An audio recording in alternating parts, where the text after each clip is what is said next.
Hello, as I've decided to start a YouTube channel during the year of 2020, I figured that for my first video, I would do a recap of the absolutely horrendous year that 2020 was. I believe that we can all objectively say 2020 was one of the worst years by far, certainly one of the worst years I've seen during my lifetime. And we'll jump into the awfulness that was 2020. And for 2020, it began with fire. That is, Australia was burning, to be precise. Fire sprung up in Australia in September of 2019.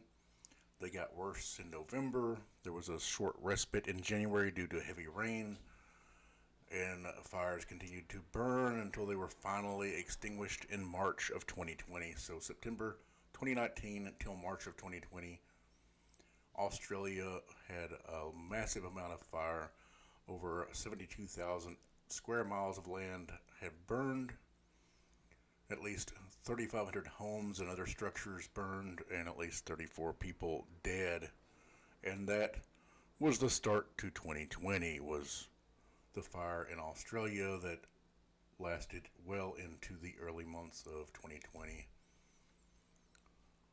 On a good note, however, 2020 was the last year of the Trump administration.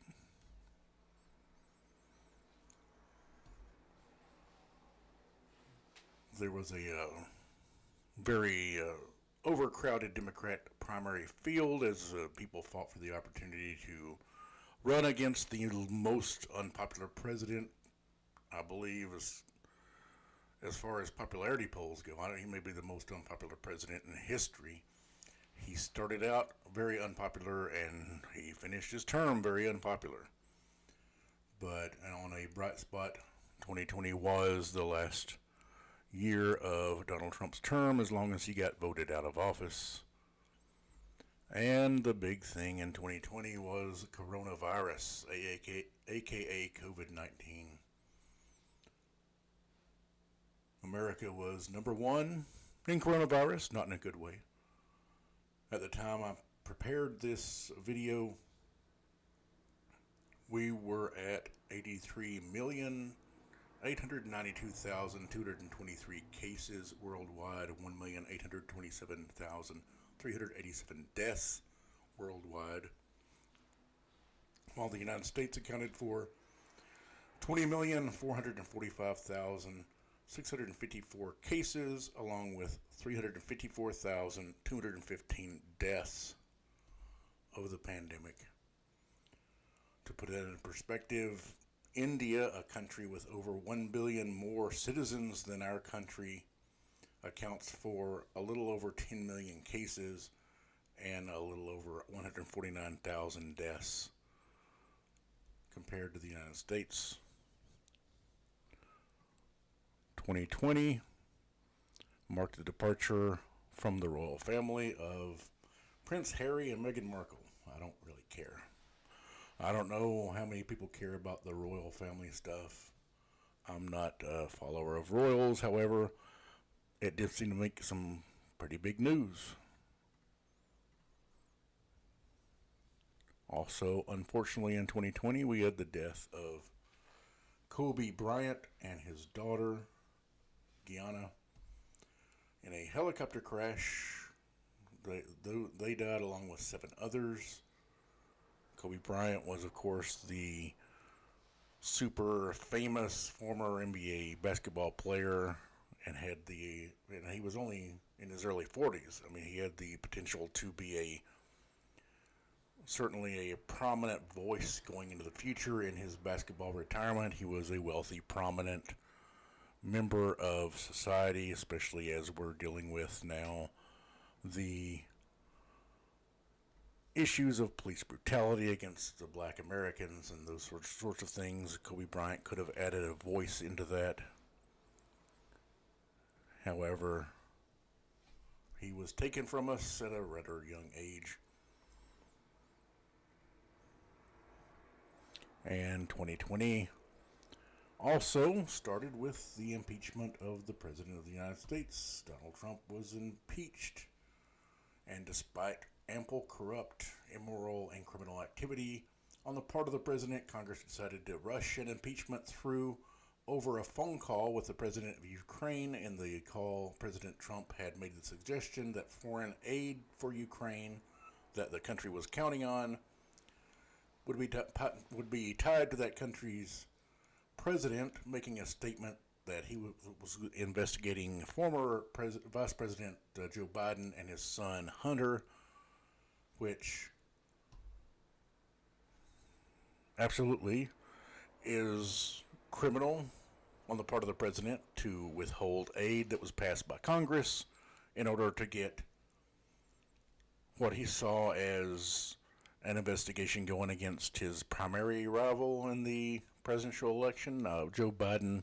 At the time the impeachment was going on, I don't believe was in the Democrat field yet, but it was he was viewed as the front runner if he did jump in. And I'm assuming Donald Trump's whole scenario with that Ukraine deal with the phone call was trying to knock Biden out of contention, being a opponent in the presidential election. 2020 saw Parasite sweep the Oscars. This marked the first time a non-English speaking film won Best Picture. Having lived in Korea for a couple of years of my life, I realized that Korean filmmakers have been making really good content for a long time. Finally, they got recognition with this year's Oscars, capturing a number of Oscars, including Best Picture. Also, 2020 was the year that Harvey Weinstein, one of the bigger named wealthy, powerful people who were taken down by the hashtag #MeToo movement. As on February 24th of 2020, he was convicted of raping an aspiring actress and of sexually abusing a production assistant.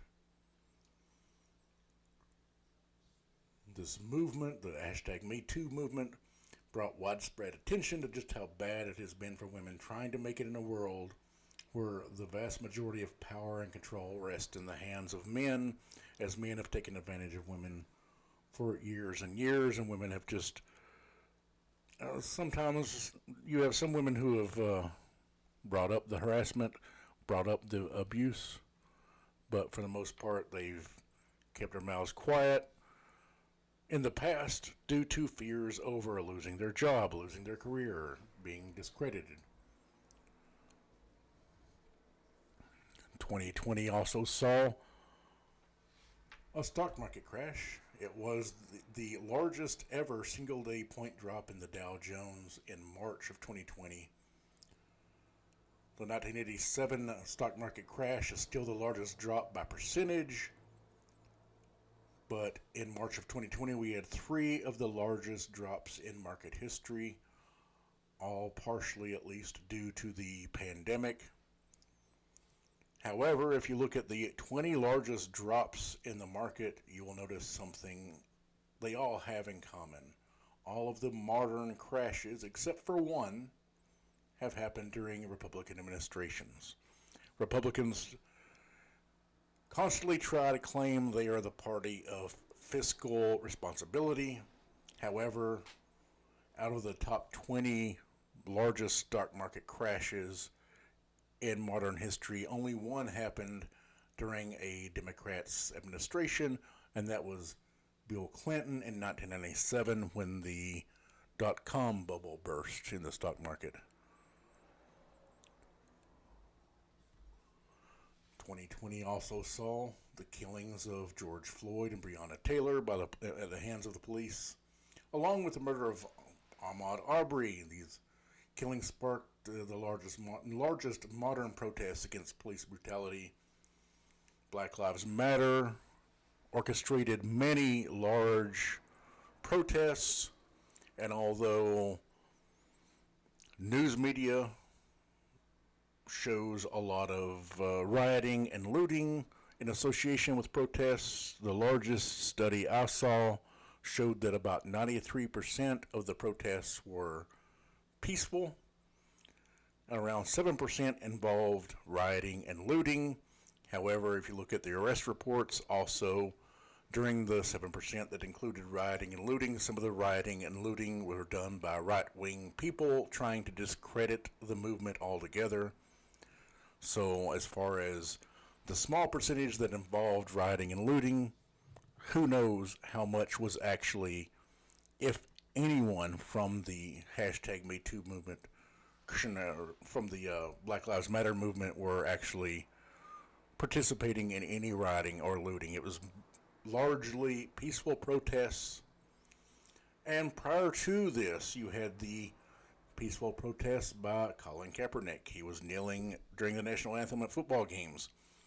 He sacrificed his NFL career for the protest he did, for the protesting of police violence that he was doing at football games, which was completely peaceful. And so if you say, well, if Colin Kaepernick kneels peacefully to protest police violence, that's not right. And if people get together and march in people's peaceful protests, that's not right. Then what's right?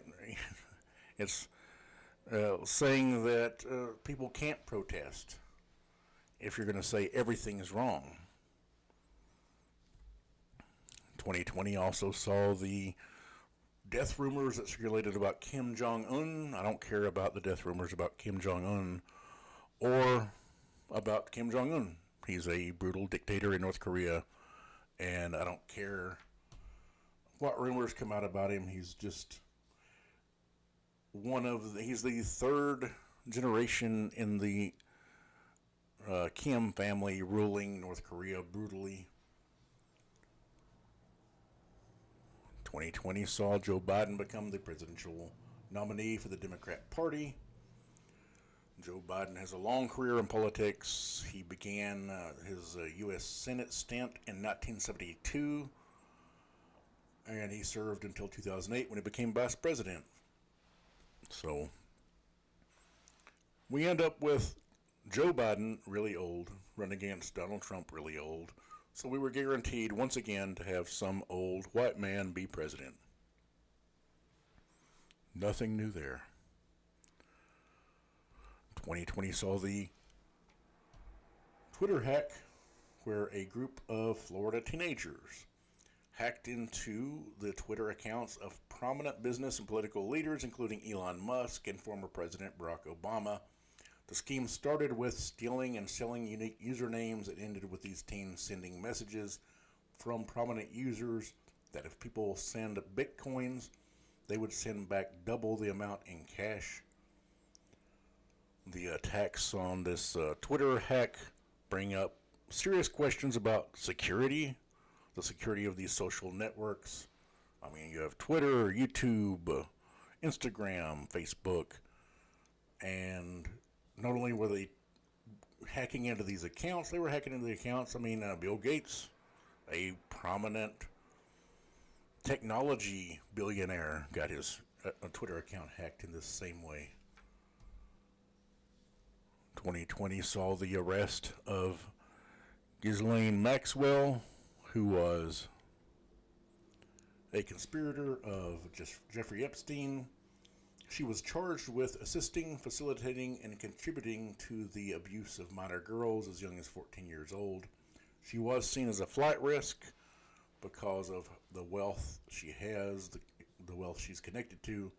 A federal judge ordered her detained until trial. She is, as far as I know, trying to fight to get out of detainment until she has to face trial. And of course, 2020 saw the arrival of the murder hornet, which this was mostly a news story that encapsulated how horrible a year this was. The murder hornet, also known as the Asian giant hornet, they arrived in the northwest United States, being found in Washington State. In May of 2020, also Canada reported finding murder hornets in May as well. These hornets, however, can attack and kill a whole honeybee hive, killing thousands of honeybees. And that's the real danger of the murder hornet, is them killing honeybees and harming our ecosystem that way. Unfortunately, 2020 saw the death of Ruth Bader Ginsburg, also known as RBG, the notorious RBG. She was only the second woman appointed to the Supreme Court.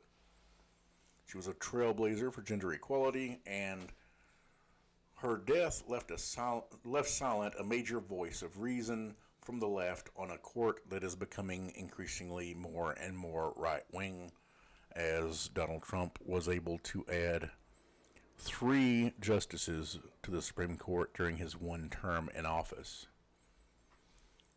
2020 saw the ammonium nitrate explosion in Beirut. At least 190 people killed and thousands of people injured in the explosion of ammonium nitrate at a port in Beirut. The chemical had been taken off a ship 6 years earlier, stored in a warehouse at the port.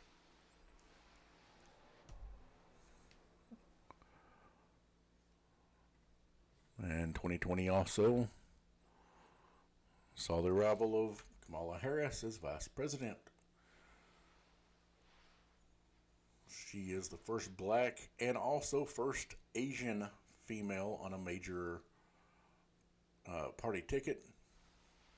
And despite the right wing claiming she is a left wing socialist, I do not see much left wing in Kamala Harris. But she was, earlier in 2020, chosen to be the Democrat vice presidential candidate. 2020 saw the death of Chadwick Boseman. He received notoriety as the Black Panther in the Marvel Comics universe. He died at the young age of 43 after a private battle with colon cancer, and another prominent death of 2020. 2020 also saw the west coast of the United States start to burn. Burning from California to Washington State, the fires killed more than 30 people and forced tens of thousands from their home. As climate change gets worse, so will natural disasters such as wildfires and hurricanes and earthquakes. And eventually, we have to put enough pressure on our politicians so they'll do something about it. 2020 saw the President of the United States test positive for coronavirus. Announced on October 2nd, Donald Trump had been denouncing coronavirus and the pandemic since before it was a major factor in the United States. His rhetoric undoubtedly helped the pandemic hit the U.S. particularly harshly. Trump's lasting legacy as the 45th President of the United States will undoubtedly be his utter incompetence of dealing with this pandemic, which ravaged the United States and is currently ravaging the United States. I mean, as I'm recording this, there are literally days left in his presidency, and it's probably just going to get worse because we just passed Christmas and New Year's, and 2020 saw the death of music legend Van Halen. Eddie Van Halen was a guitar legend, a rock and roll legend. He died at the age of 65, and another prominent celebrity death of 2020.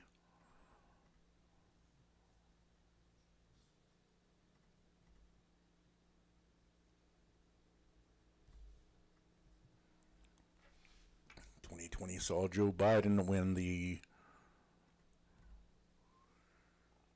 2020 presidential election.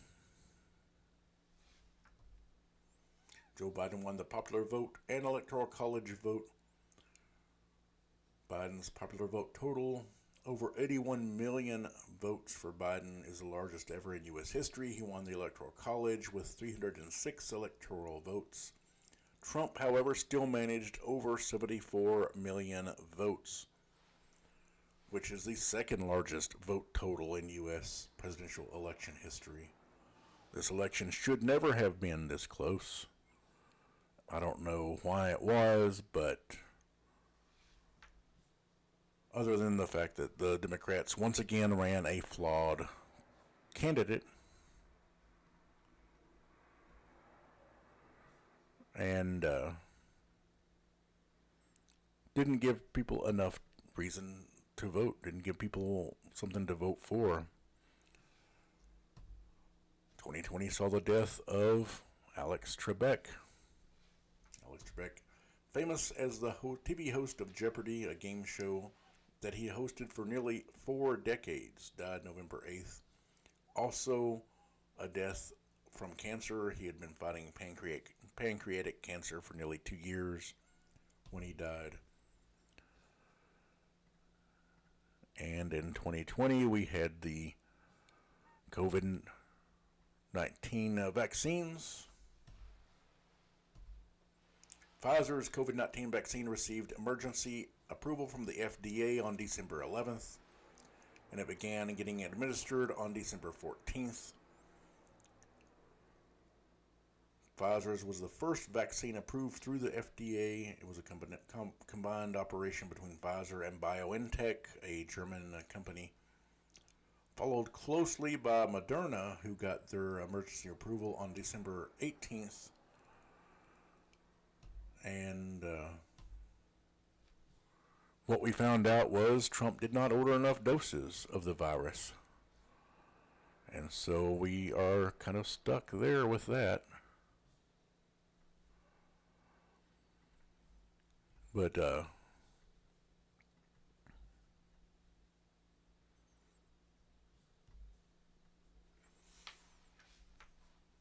I believe we ordered initially 100 million doses, which is enough to vaccinate 50 million people.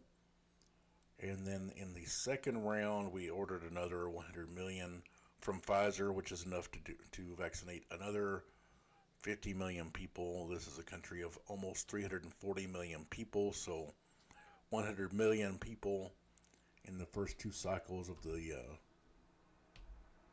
virus is not a significant portion of the population.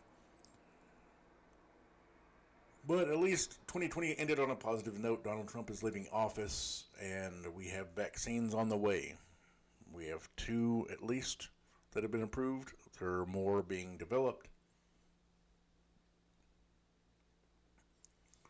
And the problem with Donald Trump not securing enough doses of the Pfizer vaccine is probably the final failure in a presidential administration full of failures. It's most likely that a majority of this country will not get vaccinated till spring, possibly not till sometime in the summer. And my younger daughter, tested positive for coronavirus on January 1st of 2020, or 2021. So as I'm recording this, I am using vacation time because I can't go to work. My older daughter and I got tested for coronavirus on January 2nd, and until I get the negative result back, I will not be able to go back to work. Hopefully we'll test negative. I'll start going back to work normally. And the company I work for doesn't provide any paid time to deal with coronavirus. You would think after all the trillions of dollars the government spent, most of it on corporations. However, they would have put money into a fund to have people paid so they can be at home when they're dealing with having to test and wait for results for coronavirus tests. And average workers, we need our pay. We depend on it. Right now, a lot of people are suffering. They're suffering more than I am. I have a decent job. I get paid decently well, and I have vacation time available that I can use while I'm waiting for my coronavirus test. So I'll go into this new year with hope. I'm going into the new year with hope that members of Congress can push Biden left and get some progressive actions accomplished. hoping that Biden puts a national plan together right now while he's in the transition to be president, to have a national centralized plan together to deal with coronavirus, to get coronavirus under control, because he will be taking the reins as president just following Christmas and New Year's, probably two events that are going to do nothing more than expound the problem of coronavirus. And hopefully this video finds everyone else doing all right. If you're at home, you're quarantining, be safe, stay safe. I hope everyone's doing well, and I wish for everyone a happy 2021. Thank you. Please, if you like this video, subscribe, like, hit the bell in hopes of getting notifications for new videos, and I'll see you more in 2021.